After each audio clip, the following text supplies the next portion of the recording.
क्या हो अगर मैं तुम्हें बताऊं, सिख धर्म की सबसे सेक्रेड प्रेयर्स में से एक पहली बार प्रभु जगन्नाथ के मंदिर के अंदर गाई गई थी और सदियों बाद महान सिख महाराजा रंजीत सिंह अपना कोहिनूर हीरा खुद जगन्नाथ को अर्पण करना चाहते थे। आखिर सुख गुरुस का जगन्नाथपुरी से इतना डीप कनेक्शन क्यों था? क्या हुआ था जब गुरु नानक इस एंशियंट टेम्पल सिटी में आए और कैसे एक स्पिरिचुअल मोमेंट ने सिखिज्म और जगन्नाथ ट्रेडिशंस के बीच हमेशा के लिए एक ब्रिज क्रिएट कर दिया। लगभग 1506 या 1508 के आसपास गुरु नानक देव जी, सिख धर्म के फाउंडर, ने इंडियन हिस्ट्री की सबसे महान स्पिरिचुअल जर्नीज में से एक शुरू की। इन जर्नीज को उदासीस कहा जाता था।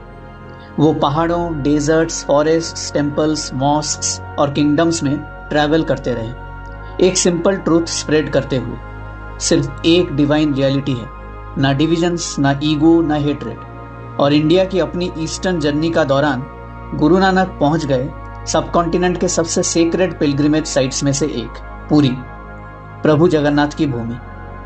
उस वक्त तक जगन्नाथ मंदिर ऑलरेडी वर्ल्ड फेमस बन चुका था।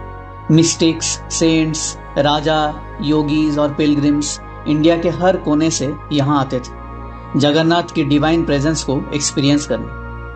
और फिर गुरु नानक ने इस स्पिरिचुअल पावर हाउस में कदम रखा। सिख ट्रेडिशन के अकॉर्डिंग गुरु नानक ने जगन्नाथ मंदिर की ग्रैंड इवनिंग आरती सेरेमनी देखी।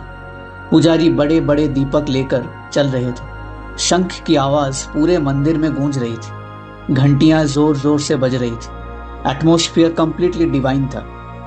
लेकिन गुरु नानक ने कुछ और भी डीपर देखा। उन्होंने रिचुअल के पार देखा और पूरे यूनिवर्स को प्रभु की वर्शिप करते हुए महसूस किया। और उसी मोमेंट में उन्होंने हिस्ट्री के सबसे ब्यूटीफुल हिम्स में से एक गाया, गगनमयी थाल।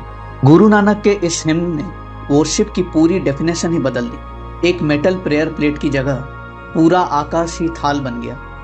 टेम्पल लैंप्स की जगह सूरज और चांद डिवाइन लाइट्स बन गए। इंसेंस की जगह हवा खुद क्रिएशन में फ्रेग्रेंस फैला रही थी। और ये वर्शिप किसी एक बिल्डिंग तक लिमिटेड नहीं थी, ये खुद यूनिवर्स था जो क्रिएटर की आरती कर रहा था। गगनमयी थाल रव चांद दीपक बने।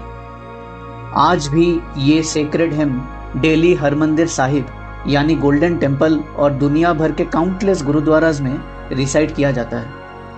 एक सेकंड के लिए सोचो, जगन्नाथपुरी की विजिट से इंस्पायर्ड एक हिम्न सिख धर्म की सबसे चेरिस्ड प्रेयर में से एक बन गया।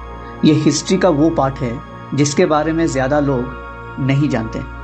बाद में गुरु तेग बहादुर जी भी अपनी ट्रेवल्स के दौरान जगन्नाथपुरी आए थे। सिख ट्रेडिशंस और जगन्नाथ डिवोशन के बीच स्पिरिचुअल रिलेशनशिप सदियों तक और स्ट्रांग होता गया। और फिर आया एक शॉकिंग चैप्टर जिसमें जुड़ा था ह्यूमन हिस्ट्री के सबसे फेमस डायमंड्स में से एक, द कोहिनूर।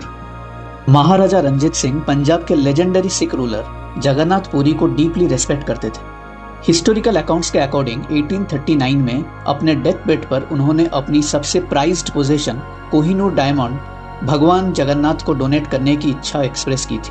हाँ, वही कोहिनूर, वही डायमंड जो बाद में ब्रिटिश क्राउन ज्वेल्स का पार्ट बना। कुछ ट्रेडिशंस इसे एंशियंट इंडियन लेजेंड्स के मिथिकल श्यामंतका ज्वेल से भी कनेक्ट करते हैं। सोचो उस डिवोशन का स्केल। इंडिया के सबसे पावरफुल रूलर्स में से एक अपना ग्रेटेस्ट ट्रेजर जगन्नाथ को देना चाहता था। उनकी डेथ के बाद पॉलिटिकल इवेंट्स की वजह से यह डोनेशन कभी फुल्ली कंप्लीट नहीं हो पाया। लेकिन सिर्फ वो इंटेंशन ही बहुत कुछ रिवील करता है।